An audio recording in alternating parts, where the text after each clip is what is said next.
अभी students welcome to अंगार batch. आज से हम स्टार्ट करने वाले हैं गाइस लॉजिक बिल्डिंग की प्लेलिस्ट। यानी कि आज से हम लोग उन लोगों की मदद करेंगे, यानी कि वो स्टूडेंट्स के लिए प्लेलिस्ट है जिनकी लॉजिक बिल्डिंग में दिक्कत आती है। मतलब प्रोग्राम्स का सिंटैक्स तो आता है पर बनाने कैसे हैं ये समझ नहीं आता।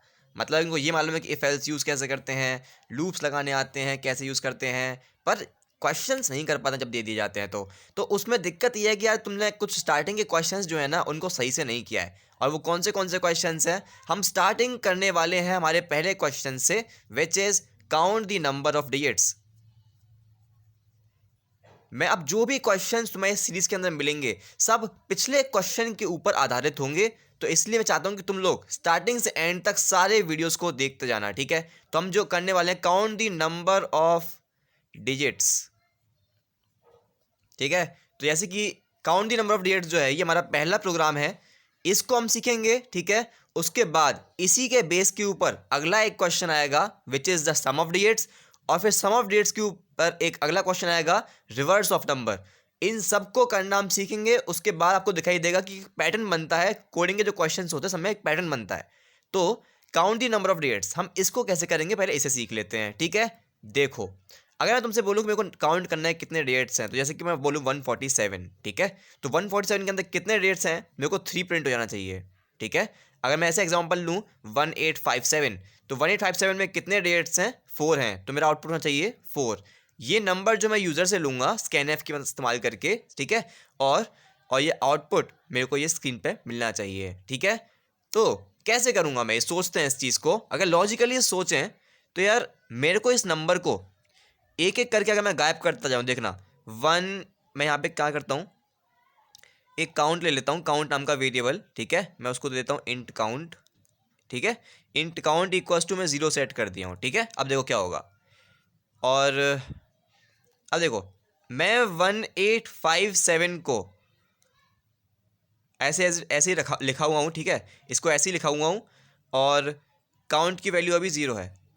मैं अब इस 1857 को 185 लिख दूँ और काउंट की वैल्यू कर दूँ 1, 18 कर दूँ और काउंट की वैल्यू कर दूँ 2, 1 कर दूँ, काउंट की वैल्यू कर दूँ 3, 0 कर दूँ और काउंट की वैल्यू कर दूँ 4। मैंने अभी क्या किया, ध्यान से देखो, काउंट की वैल्यू मैं स्टार्टिंग में 0 ली थी, मेरा ये नंबर था, ठीक है।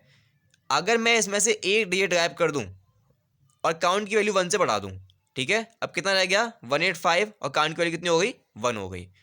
अब मैं इसमें से एक और डेट फिर से गायब कर दूं, अकाउंट की वैल्यू +1 कर दूं, यानी कि 2 कर दूं, तो अब नंबर कितना हो गया 18, अकाउंट की वैल्यू 2। मैं सेम चीज़ रिपीट करता रहूँगा, कब तक, जब तक मेरा नंबर 0 ना हो जाए। क्या बोला मैंने, नंबर जो था मैं उसकी जो सबसे राइट में जो डेट है उसको गायब करता जा रहा हूँ, और जैसे जैसे मैं गायब करता जा रहा हूँ मैं काउंट की वैल्यू को 1 से ऐड करता जा रहा हूँ। देखना, कुछ अलग नहीं किया है मैंने, बहुत सिंपल चीज़ करी है। जब तक मेरा नंबर जो है, जब तक मेरा नंबर है वो नॉट इक्वल्स टू 0, मतलब जब तक 0 नहीं है, ये सिंबल होता है नॉट का, ये ऑपरेटर होता है नॉट ऑपरेटर, ठीक है। नंबर मेरा जब तक 0 नहीं है तब तक मैं क्या कर रहा हूँ, नंबर को छोटा करता जा रहा हूँ, और साथ में काउंट की वैल्यू को बढ़ाता जा रहा हूँ।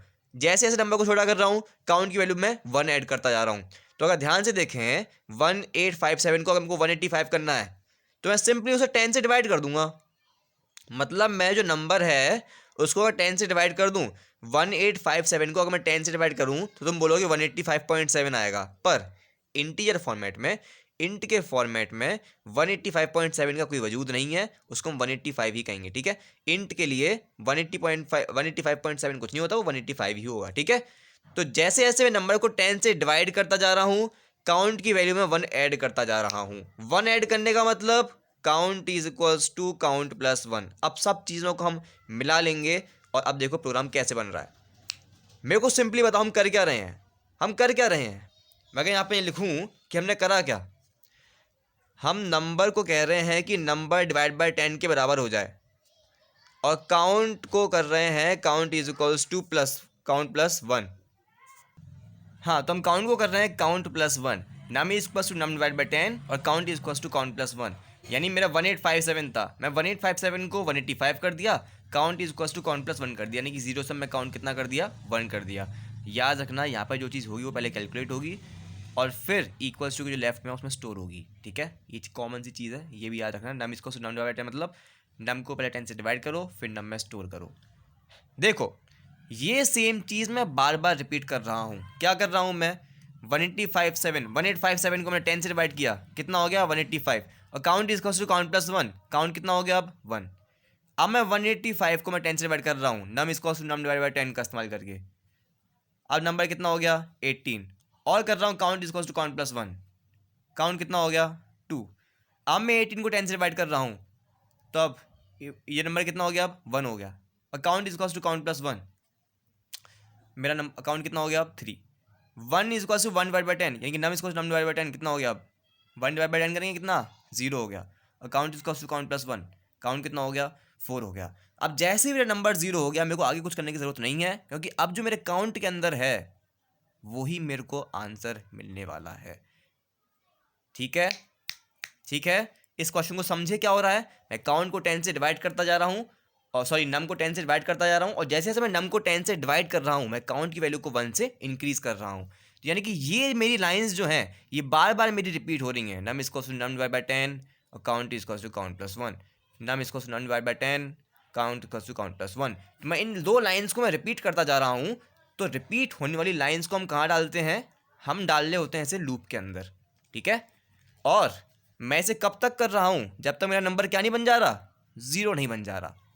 ठीक है, तो जब तक वाइल मेरा नंबर नहीं है क्या? 0 है, जब तक मेरा नंबर 0 नहीं हो रहा तब तक मेरे को क्या करना है? इन कर्ली ब्रैकेट्स के अंदर वो सामान डालना है जो रिपीट हो रहा है, यानी कि num is equals to num divide by 10 और count is equals to count plus 1। ठीक है, ऊपर हमने डिक्लेयर कर दिया इंट नम हमारा क्या था? 1857 और इंट काउंट हमने ले लिया 0। ठीक है, हम यहाँ पे नंबर जो हम यूज़र से भी इनपुट ले सकते हैं। ठीक है, यूज़र से इनपुट कैसे लेंगे? वही सिंपल स्कैनएफ वाले तरीके से। पता नहीं यूज़र से इनपुट कैसे लेते हैं? यहाँ पे नम इसको 1857 लिखा, उसकी जगह मैं लिख देता स्कैनएफ %d and %num। अब नंबर हमारा यूज़र देगा, जैसे उसने कुछ भी दे दिया 18576 दे दिया, तो अब जब तक वो 0 नहीं हो जाएगा 10 से डिवाइड होता जाएगा, अकाउंट की वैल्यू 1 से ऐड होती जाएगी। चलो एक नंबर ले लेते हैं 137। ठीक है, ठीक है, नम के अंदर क्या है? 137 है। Number is equal to num divide by 10। अब नंबर कितना हो चुका है मेरा? नम मेरा कितना हो चुका है? 13 हो चुका है। Account is equal to count plus 1, अब काउंट कितना हो चुका है? 1 हो चुका है। ठीक है, अब नम इज इक्वल, अब नंबर अभी मेरा 0 तो नहीं हुआ, 13 है, 13 0 के बराबर तो नहीं है, कंडीशन ट्रू है, घुस जाओ लूप में। Num is to num divide by 10, अब 13 नहीं, अब मेरा नंबर कितना हो चुका है? 1 हो चुका है। और काउंट कितना हो जाएगा? Count is to count plus 1, यानी कि 1 प्लस 1 यानी कि 2। ठीक है, ओके। अब वापस देखो, नम मेरा कितना हो चुका है? 1 हो चुका था, 1 0 नहीं है, बहुत बढ़िया, कंडीशन ट्रू है, लूप में घुस जाओ। नंबर को 10 से डिवाइड करो, 1 को 10 से डिवाइड करेंगे 0, count is to count plus 1, count plus 1 यानी कि 2 प्लस 1 यानी कि अब काउंट में कितना आ गया? 3। और अब मेरे काउंट के अंदर कितना है? 3। नंबर नॉट इक्वल टू 0, पर नंबर तो 0 हो चुका है, 0 not equal to 0, condition false है, क्योंकि 0 तो 0 के बराबर है। यहाँ पे 0 की 0 के बराबर नहीं होना चाहिए, नंबर तो 0 के बराबर हो गया, कंडीशन फॉल्स हो गई। तो अब लूप के अंदर नहीं घुसेंगे, लूप के बाहर आएंगे, प्रिंट एफ %d काउंट।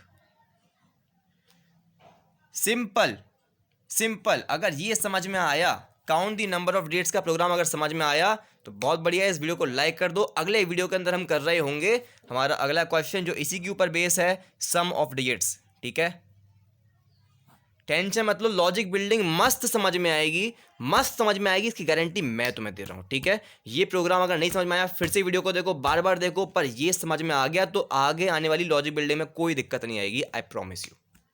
पढ़ाई करते रहो, ऑल द वेरी बेस्ट।